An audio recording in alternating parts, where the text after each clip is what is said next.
بسم اللہ الرحمن الرحیم۔ ناظرین السلام علیکم۔ ناظرین، کیا بھارت نے واقعی امریکہ کو بائے بائے کہہ دیا ہے، یا پھر یہ بھی کوئی ایک اسٹریٹجک چال ہے جو بھارت چلنا چاہ رہا ہے؟ بھارت امریکہ کا ہاتھ چھوڑ کر کس نئے بزنس کوریڈور کی طرف جا رہا ہے؟ اس بزنس کوریڈور میں جو ممالک موجود ہیں، کیا وہ بھارت کو ویلکم کرنے کے لیے تیار ہیں؟ امریکہ کا ہاتھ چھوڑ کر اس بزنس کوریڈور میں بھارت کو کیا فائدے حاصل ہوں گے؟ امریکہ کا ہاتھ چھوڑ کر جو ٹریڈ ٹیرف اس وقت اس کے اوپر لگ چکا ہے، اس سے اوورآل بھارت کو کتنا بڑا نقصان ہوگا؟ بھارت جن ممالک کی طرف اس وقت ہاتھ بڑھا رہا ہے، ان کی طرف جانے کی کوشش کر رہا ہے، کیا وہ اس کا ہاتھ تھامیں گے؟ ناظرین، آج کے اس پروگرام میں میں ان تمام چیزوں کے اوپر بڑی ڈیٹیل میں ڈسکشن کروں گا، مگر میں چاہتا ہوں کہ اس سے پہلے آپ میرے پروگرام کو لائک کریں، شیئر کریں، سبسکرائب کریں میرے چینل کو، اور کمنٹ سیکشن میں اپنے کمنٹ ضرور دیجیے گا۔ اب ناظرین، پروگرام کی ڈیٹیل میں جانے سے پہلے ایک اور خاص بات جو میں اپنے ویورز کے ساتھ کرنا چاہتا ہوں، اور وہ یہ ہے کہ مجھے بڑی خوشی ہوتی ہے کہ میرے پروگرام کے بعد میرے ویورز جو ہے کمنٹ سیکشن میں بہت سارے کمنٹس ڈالتے ہیں جن میں بہت امپورٹنٹ کویسچنز ہوتے ہیں، لیکن due to shortage of time میں ان کویسچنز کا جواب دے نہیں پاتا۔ مگر اب ہم نے فیصلہ کیا ہے کہ میں اور میری ٹیم مل کر ہر سنڈے یعنی کہ اتوار کو آپ کے امپورٹنٹ جو کویسچنز ہوں گے ان کا جواب دیا کریں گے۔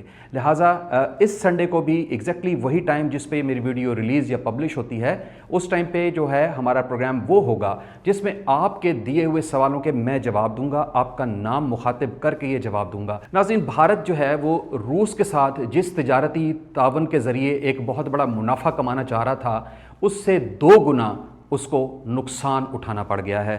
ہندوستان جو دنیا کی ایک 5ویں بڑی معیشت آلریڈی تھی، اب وہ آہستہ آہستہ گرتی جا رہی ہے اور ایک ایسے مقام پر آ کر کھڑی ہو گئی ہے جسے میں ایک بہت نازک مرحلہ کہوں گا، کیونکہ اس سٹیج کے بعد ایک بھی سٹیپ اگر بھارت نے غلط لیا تو معیشت دھڑام سے بالکل نیچے آ کر گر جائے گی۔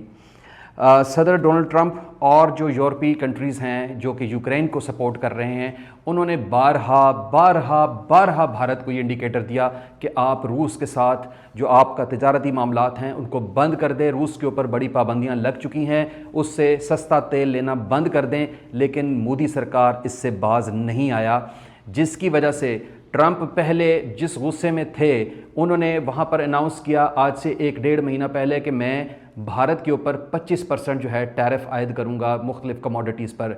لیکن جو ہی انہوں نے یہ دیکھا کہ بھارت اپنی بات سے باز نہیں آ رہا، مودی سرکار اپنی اسی سپیڈ سے، اسی رفتار سے منافع کمانے کی دوڑ میں لگے ہوئے ہیں، اور روس سے مکمل طور پر ان کی خرید و فروخت جو ہے چیزوں کی جاری ہے۔ اور اب خاص طور پر جب بھارت کے پرزے روس کے ان ڈرونز میں نکل آئے جو یوکرین کے اوپر گر رہے ہیں اور یوکرین کے جو شہری ہیں ان کو ہلاک کر رہے ہیں، تو اس کے بعد سے ٹرمپ کا غصہ جو ہے وہ اپنی پیک پہ جا چکا ہے۔ لہٰذا انہوں نے 7 اگست 2025 کو بھارت کے اوپر وہ ٹیرف جو پہلے 25% لگانا تھا وہ 50% کر دیا۔ ساتھ ہی انہیں انڈیکیٹر یہ بھی دے دیا کہ اب بھارت جو ہے وہ بھگتے گا، اب بھارت جو ہے وہ اپنی معیشت کو، جو مرتی ہوئی معیشت ہے، اس کو تباہی کے دھانے پر خود لے کر جا رہا ہے، اور ہم بہت سارے جرمانے جو ہے وہ عائد کرنے جا رہے ہیں۔ یہ سب انڈیکیٹر انہوں نے بڑے کلیئر کر دیے۔ اب جن چیزوں کو ایکچولی جو کموڈٹیز بھارت کی بہت زیادہ ڈیمیج ہوں گی، ان میں بھارت کے الیکٹرانکس آئٹمز ہیں، بھارت کی IT کے اکوپمنٹ ہے، اس کے بعد بھارت کا جو ہیرا ہے ڈائمنڈ وہ ہو گیا، اس کے بعد جو ہے بھارت کی پیٹرولیم کی مصنوعات، ان سب کو بہت بڑا ڈیمیج لگے گا۔ ایک رپورٹ کے مطابق جو معاشی ترقی کا سکیل ہے اس وقت بھارت کا، اگر یہ جو 50% جب امپوز ہوتا ہے، ابھی بھارت کے اوپر جو جرمانے عائد ہونے ان کی بات نہیں کر رہا ہوں، صرف ٹیرف کی بات کر رہا ہوں۔ ٹیرف امپوز ہونے کے بعد جو معاشی ترقی کا سکیل اس وقت ہے بھارت کا، اس میں ڈکریز آئے گا 0.5 سے 1%۔ ناظرین، یہ جو معاشی ترقی کا سکیل ہوتا ہے، اگر اس کو 0.0001% بھی ڈکریز آئے تو یہ بہت بڑا فال ڈاؤن ہوتا ہے، اور میں بات کر رہا ہوں کہ بھارت کی معاشی ترقی کا جو سکیل ہے اس کو فال آئے گا 0.5 سے 1% تک کا۔ بہت بڑا یہ فال ہے جو کہ بھارت کو فیس کرنا پڑے گا، اور یہی وجہ ہے بھارت کو امریکن پریزیڈنٹ نے پہلے ہی کہہ دیا تھا اسی معیشت کے بارے میں کہ یہ آپ کی ایک مرتی ہوئی معیشت ہے۔ ہی واز نوئنگ اٹ کہ بھارت اپنی حرکت سے باز نہیں آئے گا، مودی سرکار نہیں باز آئے گی، اور مجھے یہ 25 کی بجائے 50% تک لے کر جانا پڑے گا، مجھے جرمانہ بھی عائد کرنا پڑے گا کیونکہ یہ باز نہیں آ رہے۔ دیٹس وائی اس نے کہا تھا مرتی ہوئی معیشت، گرتی ہوئی معیشت، یہ ورڈ اس نے جو یوز کیے تھے۔ اچھا، اب پوری دنیا جو ہے نا وہ اس وقت تو فوکس اسی بات پر کر کے بیٹھی ہوئی ہے کہ بھارت جو ہے روس سے جس طریقے سے تیل خرید رہا ہے، بیچ رہا ہے، دفاعی سامان خرید رہا ہے، بیچ رہا ہے، یہ ایک مین ریزن ہے جس وجہ سے جو ہے نا امریکہ نے اس کے اوپر کافی ساری لمیٹیشنز لگا دی ہیں، اتنے جرمانے عائد کر دیے ہیں، ٹیرف کر دیا ہے. بٹ میں آپ کو ایک وہ اینگل بتاتا ہوں کہ جو کہ میں اکثر اپنے پروگرام میں بتاتا ہوں، لیکن دنیا جو ہے وہ اس کو فوکس نہیں کر رہی ہے. دیکھیں، جب پاک بھارت جنگ کا جو سیز فائر ہوا تھا، اس سیز فائر کے بعد سے ڈونلڈ ٹرمپ نے ایک بہت بڑا ایک گرینڈ ٹویٹ کیا تھا، اور اس میں اس نے پوری دنیا کو کانگریچولیٹ کیا تھا اور کہا تھا کہ کانگریچولیشنز کہ میری وجہ سے میں نے سیز فائر کرا دیا دونوں ملکوں کے مابین. بیکاز وہ پوری دنیا کو کیوں کانگریچولیٹ کر رہا تھا؟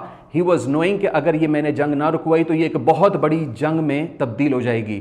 لیکن انفارچونیٹلی ہوا یہ کہ مودی سرکار نے بالکل انکار کر دیا کہ یہ ڈونلڈ ٹرمپ کی ایفرٹس کی وجہ سے جنگ نہیں رکی ہے، بلکہ یہ ٹوٹلی ہمارا اپنا ایک ایفرٹ تھی جس کی وجہ سے یہ جنگ رکی ہے. اب آپ یہ دیکھیں کہ ایک ملک جو آپ کا اتنا بڑا الائے تھا، ساتھی تھا، اور اس کا جو پریزیڈنٹ ہے وہ اناؤنس کر رہا ہے، تو آپ کیسے اس سے یہ کریڈٹ لے سکتے ہیں؟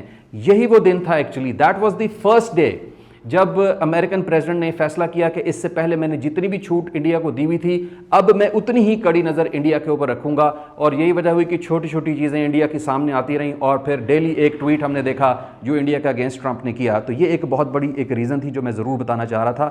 مودی سرکار جو ہے وہ بھی خاموش نہیں ہے، اپنا رد عمل اس سے پہلے بھی وہ دیتے رہے ہیں اس بات پر جو ٹرمپ ان کو دھمکیاں لگاتے رہے ہیں. اور اب بھی مودی نے جو کل کی بات چیت تھی اس میں مودی سرکار نے بڑا کلیئرلی کہا کہ ہم اپنے ملکی مفاد کے خلاف کوئی کام نہیں کریں گے، جو ہمارے ملکی مفاد میں ہوگا ہم وہی کریں گے. مودی سرکار نے کہا کہ جی میں اپنے ملک کے کسان، ملک کے مزدور، ماہی گیر اور جو ڈیری انڈسٹری کے لوگ ہیں ان کے ہر حال میں ان کی حفاظت کروں گا، ان کے حقوق کے اوپر ڈاکہ نہیں پڑنے دوں گا، اور مجھے چاہے اس کے لیے کتنی ہی قیمت ادا کرنی پڑے میں ادا کروں گا. لیکن وہ یہ بھول گئے کہ یہ قیمت مودی سرکار نے نہیں ادا کرنی، یہ قیمت بھارت نے ادا کرنی ہے. مکمل فل فلیج کنٹری کی بات کر رہا ہوں کہ ایک ملک نے ادا کرنی ہے. آپ امیجن کریں آپ کی برسوں کی جو دوستی ہے وہ آپ نے داؤ پر لگا دی، ملک کی دوستی اپنی سیاست کی داؤ پر لگا دی. یہ نعرہ بہت اچھا ہے، یہ جملہ بہت اچھا ہے جو آپ اپنے لوگوں کے لیے کہہ رہے ہیں، لیکن قیمت بھارت نے ادا کرنی ہے، آپ نے نہیں ادا کرنی. اور آپ کو اندازہ بھی نہیں ہے کہ کتنی ہیوی قیمت ہے جو بھارت کو ادا کرنی پڑے گی. یہ امریکی دباؤ ہی ہے نا کہ آج آپ مختلف کوریڈورز میں، بزنس کوریڈورز میں بھاگتے پھر رہے ہیں. اب جو کل کی انفارمیشن ہے وہ یہی ہے کہ مودی کی اور جو برازیلین صدر ہیں ان کی تقریباً 1 گھنٹے سے زائد طویل جو ہے ٹیلی فون پہ بات چیت ہوئی ہے. اور ڈیفینیٹلی فوکس تو یہی ہوگا کہ اب کیا کیا جائے. برازیلین جو پریزیڈنٹ ہیں وہ تو پہلے ہی ایک دم کٹی لومڑی کی صورت میں تھے، وہ بڑے خوش ہوئے کہ جی بھارت بھی میری ہی صف میں آ کے کھڑا ہو گیا، اب ایک اکیلا تو 2 11. لہٰذا دونوں نے مل کے فیصلہ کیا کہ ہم برکس میں ایک تو بہت ایکٹیو رہتے ہیں اور اس سے فائدہ اٹھاتے ہیں میکسیمم، اور دوسرا جو ہے مرکوسر جو کوریڈور ہے اس کی بات چیت ہوئی، اور اس میں انڈیا نے خواہش ظاہر کی کہ جو مجھے مرکوسر ٹریڈ بلاک جو ہے اس میں ڈال دیا جائے، میں اس کا ممبر بن جاؤں گا اور اس طرح میرے کچھ حالات بہتر ہو جائیں گے. اس بلاک میں آلریڈی یہ ایک ساؤتھ امریکن بلاک ہے اور اس میں برازیل، ارجنٹینا اور یوراگوئے شامل ہیں. اب آپ ایک بات بتائیں تمام بھارتی بھائی جو میری بات سن رہے ہیں، کہاں امریکہ دنیا کی سب سے بڑی سپر پاور، اور آپ اس کے ٹریڈ کوریڈور میں تھے، اس کے ٹریڈ بلاک میں تھے، اور اب آپ یہ ارجنٹینا، برازیل، یوراگوئے اور یہ برکس، اور اب آپ ان کی طرف پھر رہے ہیں. صرف مودی سرکار کی غلطی کی وجہ سے آج آپ اس سچویشن میں آ گئے ہیں. اب دیکھنا تو یہ ہے کہ یہ جو کوریڈور ہے یہ بھارت کو واقعی کوئی فائدہ دیتا ہے. سرپرائز جو بہت بڑا دیا ہے مودی صاحب نے، جب یہ جھٹکا ان کو لگا ہے تو جو سب سے بڑا انہوں نے سرپرائز دیا وہ یہ ہے کہ مودی سرکار نے فیصلہ کیا ہے کہ 31 اگست 2025 کو وہ چین کا دورہ کریں گے. بہت بڑا سرپرائز ہے. یہ بھی کوشش کی جا رہی ہے کہ کسی طریقے سے جو صدر ہیں چین کے شی جن پنگ، ان سے ضرور ملاقات ہو جائے. اور لگتا ہے کہ برکس میں جو ایکٹیو تھے مودی، ان کا جو ہے یہ رزلٹ سامنے آ رہا ہے کہ ان کو ایک موقع مل رہا ہے کہ وہ چائنا سے جائیں، ملاقات کریں، ان سے ہاتھ ملانے کی کوشش کریں. لیکن یاد رکھیے یہ وہی چائنا ہے جس کی آپ نے ہمیشہ کوشش کی ہے ہم پلہ بننے کی. یہ وہی چائنا ہے جس کو آپ نے ہمیشہ کوشش کی ہے یہ دکھانے کی کہ آپ طاقتور نہیں ہیں، ہم طاقتور ہیں۔ یہ وہی چائنا ہے جس سے آپ کے دفاعی تعلقات بہت خراب ہیں۔ یہ وہی چائنا ہے جو پاکستان کا بہت اچھا ساتھی ہے اور اس نے پاکستان کے کندھے سے کندھا ملا کر آپ کو جنگ میں شکست دی ہے۔ یہ وہی چائنا ہے جس کے لیے آپ پورے بھارت میں جگہ جگہ آواز لگاتے پھر رہے، روتے پھر رہے تھے کہ اگر چائنا پاکستان کا ساتھ نہ دیتا تو یہ جنگ ہم جیت جاتے۔ یہ وہی چائنا ہے جس کے اگینسٹ آپ اقوام متحدہ میں شور مچاتے ہیں اور آپ کہتے ہیں کہ چائنا اننیسیسرلی پاکستان کو بہت زیادہ دفاعی سپورٹ کر رہا ہے، اور آج آپ اسی چائنا کی طرف جا رہے ہیں اس امید کے ساتھ کہ چائنا جو ہے وہ ہمیں ضرور بچا لے گا۔ پاکستان کو اس سارے معاملے میں بہت فائدہ ہو رہا ہے، آبویسلی ہونا ہے۔ امریکہ نے جس ہاتھ سے بھارت کو پکڑا ہوا تھا اس نے اس ہاتھ سے بھارت کو ہٹا دیا اور ابھی وہی ہاتھ پاکستان کے ہاتھ میں دے دیا ہے، تو فائدہ تو ہونا ہی ہے۔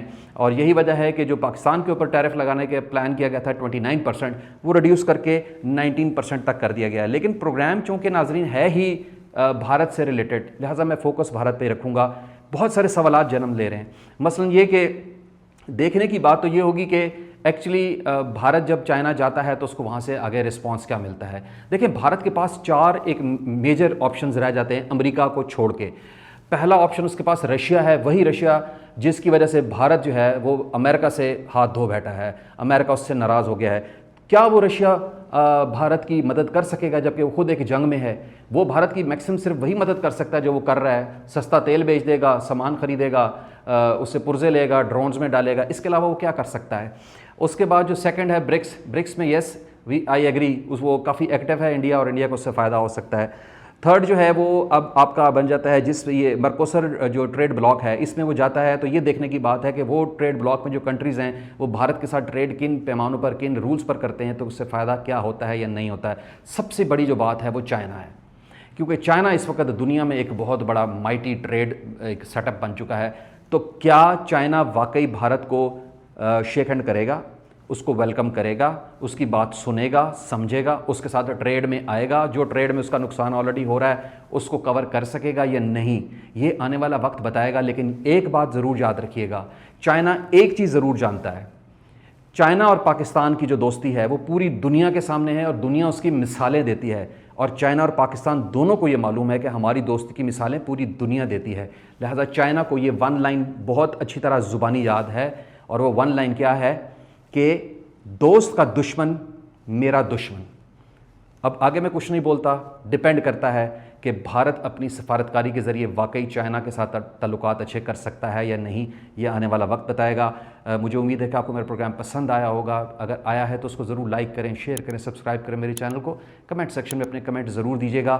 آخر پہ ایک سوال چھوڑے جاؤں گا اپنے تمام ویورز کے لیے، اور سوال میرا یہ ہے کہ کیا مودی سرکار، میں حکومت کی بات کر رہا ہوں، کیا مودی سرکار نے بھارت اور امریکہ کی جو برسوں کی دوستی تھی اس کو اپنی کمزور سفارتکاری اور انتہائی بیکار قسم کی سیاست کی بھینٹ چڑھا دیا؟